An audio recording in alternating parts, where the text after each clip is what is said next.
Live. So, welcome to another day 3, I guess, of our journey through the patristics and how they thought about Jesus. Adjust the mic a little bit there.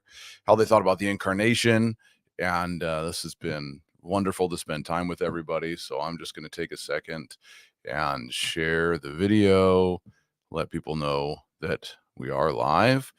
Here goes. So give me just a sec as I go through all the options. And here, and there we go. So welcome everybody to our third day. We're going through a contemplative journey through how the church fathers approached the incarnation, the nature of Jesus. I wrote this last year. We used it in our church here in Summerside, Prince Edward Island. And it's 10 days with the church fathers, a look at patristic theology, the nature of Jesus through the lens of patristic theology. And I've, like I've said on each one of these live streams, it's a thing that the way the early church had to wrestle with the language and the nature of the Trinity and what we can say about that, and the language and the nature of Jesus and what we can say about that. It's just, I just find such a rich trove of wisdom that's deeply impactful to me. And so we're doing these live streams every day up until next Friday, absent Saturday and Sunday, so that I can share with you the things that have been so deeply impactful to me as well. And so we're going through the writings of Maximus the Confessor and Leo the Great. Those are just two of the main figures who existed in different, every kind of 100, 150 years or so. There were different Christological controversies. How do we understand the nature of Jesus? How do we understand the nature of the Trinity? And you can see the development of it. If you track it, you can see the development of the question. Right? Is okay. The first question the church wrestled with is was Jesus God? Okay, now, and so then when they wrestle with that, was Jesus God, or was he just created by God? Was he just an excellent human being, or a divine being of a lower order or rank than God? And so once the church wrestled through that, went, well, we're convinced by the scriptures that Jesus was fully God. Then once we go there, we go, well, in what way was he God? And so now the church had to wrestle through that. In what way was he God? And then in what way was he human? And the church had to wrestle through that topic. What do the scriptures teach about that? How do we articulate that? How can we sum that up?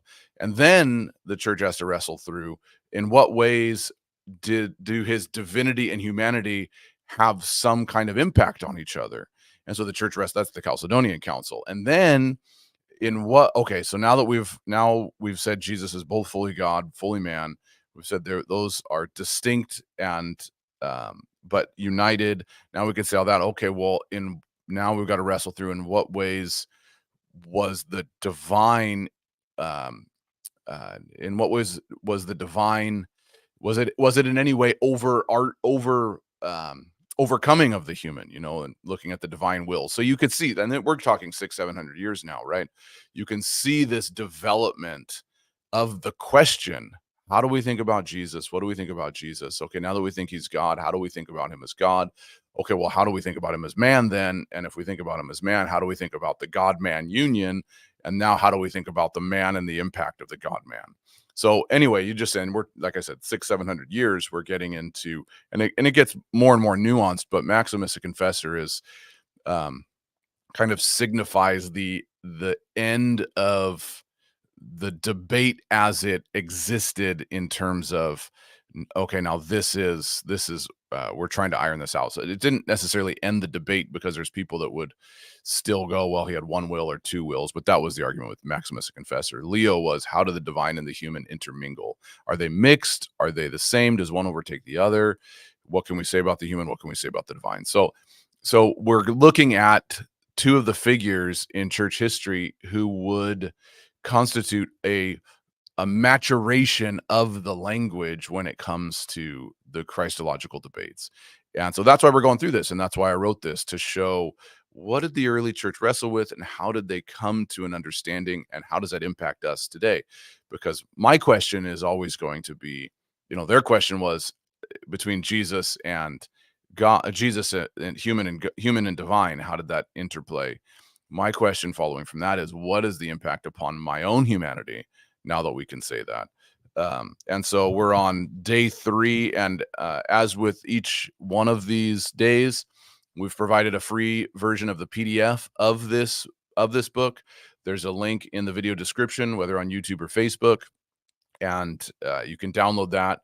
If you would like a copy, we will mail it to you free of charge with any donation that comes in, while the supplies last. And so that is this 10 Days with the Church Fathers, a contemplative journey into the Incarnation. And so that's what we're doing there. You'll notice a couple other links. I'll just mention those briefly as we get started. We've released 2 new resources this month. Just within the last week or so. One of them is a new course called Wisdom from the Patristics.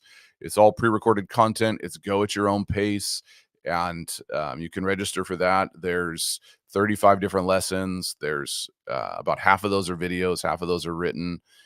There's exercises and questions to dig deeper. There's quotes and sources and books that you can read to dive into how patristic theology saw the spiritual gifts, as we'd call them in a contemporary way, spiritual gifts. How did they see prophecy? How did they see healing? How did they see words of knowledge and discernment and all these things that we'd constitute in 1 Corinthians 12 and Ephesians 4 and all that? So how did they see that? That's our course, Wisdom from the Patristics. There's a link in the video description. It's on our training academy, and I'm really excited about that one because it's a topic that is near and dear to my heart. Any of you that have been following along with our podcast, Voices from the Desert, which is something you should check out as well. My friend and I, Murray Dewick, we talk through those things. And great to see Lorraine jumping on, and Sarah and Karen. Wonderful to see you guys. And the other one is the book that we're relaunching, which is the collection of our Silent Fire devotional series, all 10 in one. And we just received our proof copies, and I have a lovely assistant with me today who's going to come on camera in just a second and show you the book. So why don't we get our lovely assistant to come on the camera? This is Savannah. So she is showing off the Silent Fire collection book, and you can see all over the place. The actual book won't have this gray band around it, by the way. That's the Amazon copy. So this is Savannah. Savannah, say hi to everybody right into the microphone. Hello. That's my daughter, and Chrissy says hi, and Sarah says hi. For a second, I thought it was Aaron. No, Aaron's not feeling well today. So Everybody says I look like Aaron. yeah, she looks like her mom. So Aaron's not feeling all that well today. So Savannah has a substitute homeschool teacher, and that's her dad. And so she's here helping me out. So there you go. She's showing the collection. Okay, you can go sit down. Yes. Thank you so much. There you go. So you can see a link to the video, or a link to that on Amazon. We're still waiting for our orders for our Wind store copies to arrive. But if you want to order on Amazon, you can order it on Amazon, and Amazon will ship it to you. So that's available in pretty much any country you can order on Amazon. So that's there. I'm really excited for that one. And yeah, anyway, so let's get started with our day 3, looking at today. We're the last 2 days we looked at Maximus the Confessor and some of the things he said. We were talking about how Christ's birth is prophesies a new form of birth, that kind of birth had never happened before. And now Christianity is all about a new birth. And so we were saying it's not just the death, burial, and resurrection, but the actual birth of Christ prophesies the way that we're to be born. And Jesus talks about that, of course, in John 3. And then yesterday we talked about how the incarnation was the result of the great desire and affection of the Father, and so it was his longing for humanity that was the impetus for him taking on humanity. And so today we're talking about how the assumption of humanity, meaning Jesus took on humanity. When we say assumption, the assuming of humanity uh, into the divine, the assumption of humanity is the cause of redemption. And so let's explore that. I'll explain that a little bit in just a second, but let me read the quote from Leo the Great, which will give us some context. This is all taken, Leo's quotes are taken from the Tome of Leo, which is really a good summation of the um, the Christology of the patristics. If you look up the Tome of Leo, it's not that it's quite interesting if you find a good translation of it. But it's one of those things that you read and you go, oh, it's just to me anyway, it's a breath of fresh air. I love reading. Like, who doesn't like reading about what people experience and know about Jesus? Like, that's a good thing to read. So day 3. Leo the Great, the assumption of humanity was the cause of redemption. Leo said this: "For we should not now be able to overcome the author of sin and death. For we should, let me start again. For we should not now be able to overcome the author of sin and death, unless he, being God, capital H, unless he took our nature on him and made it his own, whom neither sin could pollute nor death retain." So, how basically Leo's saying, how are we able to overcome sin and death? We're able to overcome sin and death because the one who has overcome sin and death, who sin can't pollute or death retain, is his language. So sin obviously doesn't pollute God, and he's life, so no death at all is in him. So sin couldn't pollute him, death can't retain him. So how do we overcome sin and death? We've overcome sin and death because he took our nature and made it his nature. And so there is in patristic theology, there is the reason humanity has been redeemed is he took on our sinful nature. And we see this like throughout scripture, of course, throughout the New Testament anyway. Paul writes about this in Romans 8:3 when it says he came in the likeness of sinful flesh. When we look in Hebrews 4:15, it talks about he was tempted in all things, yet knew no sin. So he experienced everything it meant to be human, and as God, he's experienced everything it means to be human as a man, and as God, sin and death never overcame him. So he never entered into sin, tempted and knew no sin, likeness of sinful flesh, and likeness, not exact image, right? He's in the likeness of sinful flesh. And so he was never overcome by sin, and he overcame death. So because his nature is wedded to ours, now we overcome sin and death by faith in him. So we've become like him. So, and here's where I think we end up um, misconstruing the depth of the incarnation. Is we look at, when it comes to overcoming sin, we look at the cross as the place of overcoming sin. The cross isn't the place of overcoming sin. The cross is the place of overcoming death. The cross, it's by his blood, of course, that we're cleansed because we're guilty. And so he's the perfect sacrifice. But it's in our union with his. So the cross makes the way for union. Okay. It makes it possible for a human to attain union. But the cross itself, in and of itself, is not the thing that cleanses us entirely of sin, or grants us the ability to overcome sin. We'll say it that way. The cross cleanses because it's this perfect sacrifice and the guilt debt has been paid. But it's the weddedness of union and humanity, the divine and human, divinity and humanity. It's that actually grants us the ability to overcome, because him who was not um soiled, how does he say it? He says polluted by sin or retained by death, took our nature into his own. So now our nature and his nature are one. So this is First Peter or Second Peter 1:4, where Peter says we've become partakers of the world, having escaped the corruption of sinful flesh. Or overcome the corruption of sinful flesh. So it is the, again, coming back to, it's the incarnation that is um absolutely necessary See, I think sometimes in our theological framework, and I'll say this probably every single time we go live, in our theological framework, that we think of um, the reason we're a Christian and the reason we're given power to overcome sin, the grace of God, is because of the death, burial, and resurrection. But that's only part of the story. If we fail to consider, fail to look at, and fail to appreciate the actual incarnation in that womb, human and divine married together, united together, what the church has come to define as a hypostatic union. um it's like we've totally missed the bigger picture. The bigger picture is not the perfect sacrifice. The bigger picture is that God became man.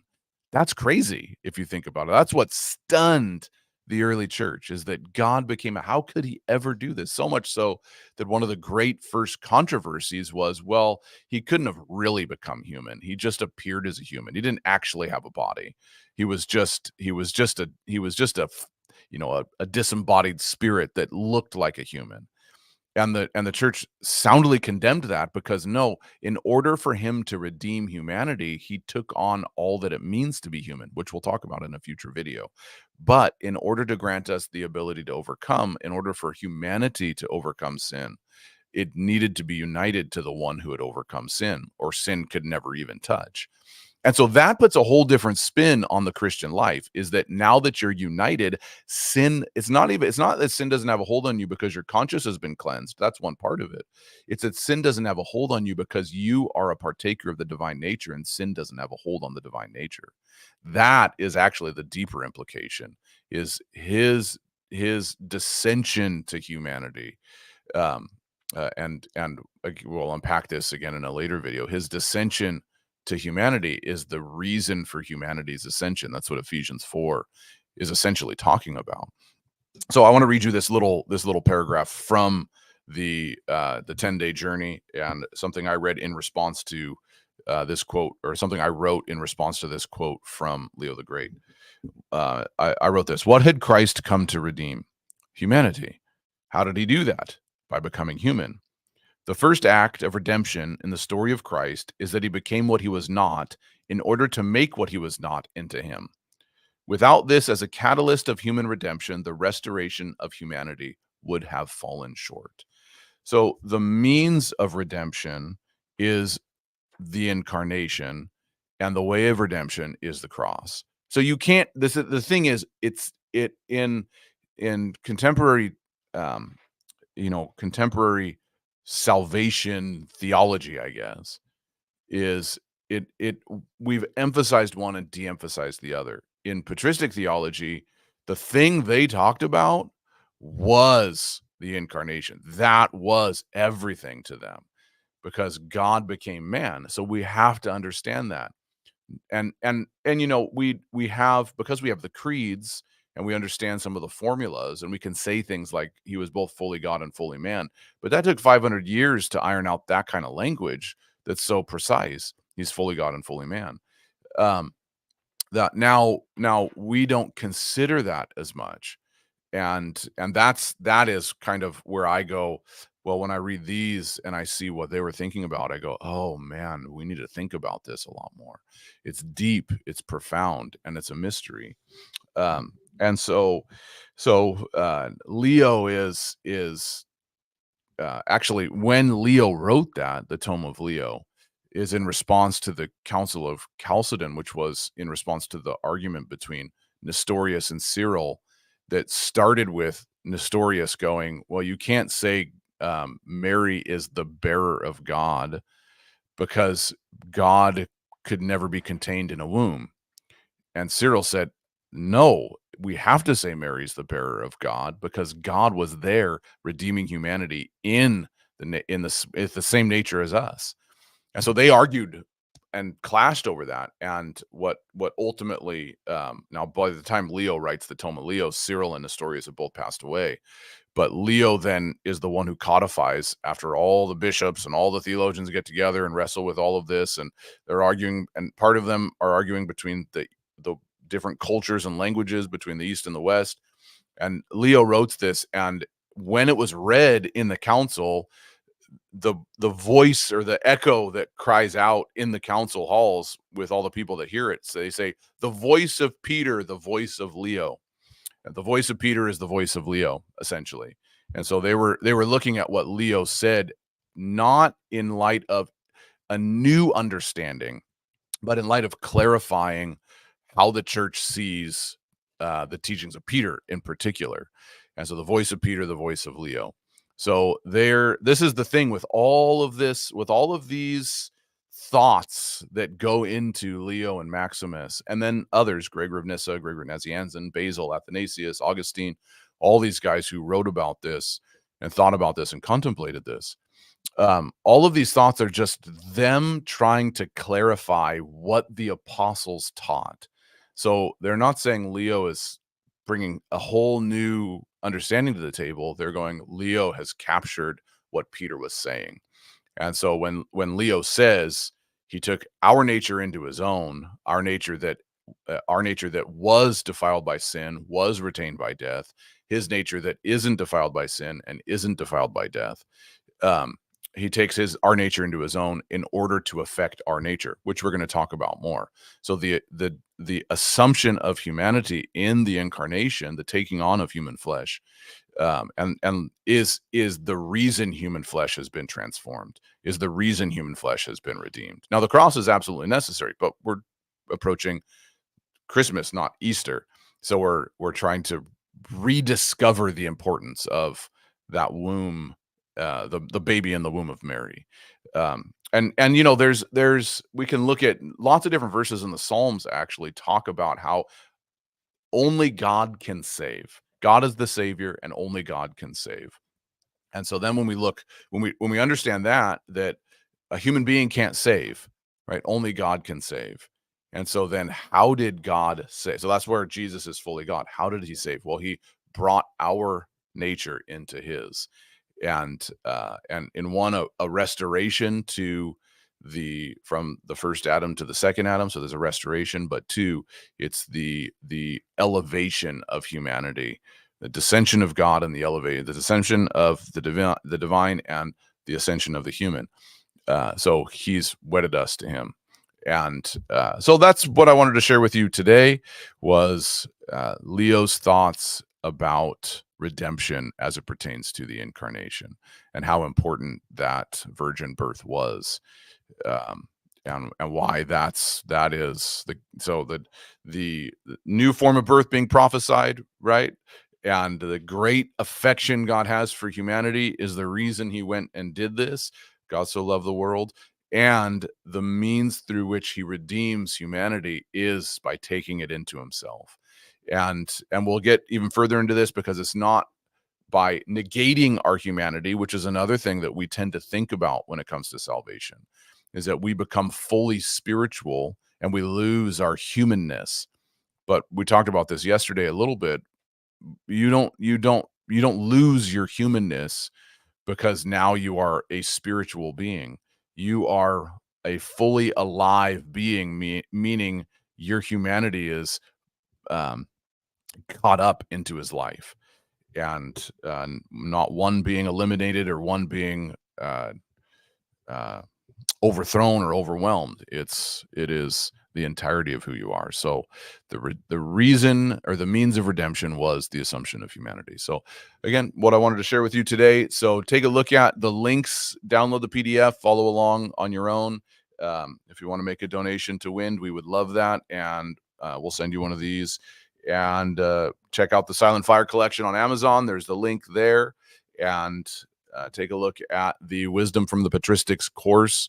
And I think it'll be quite a blessing to many of you. So with that said, Savannah is going to say goodbye to everybody. Bye-bye. We will see you tomorrow at the same time. So hasta la vista, everybody.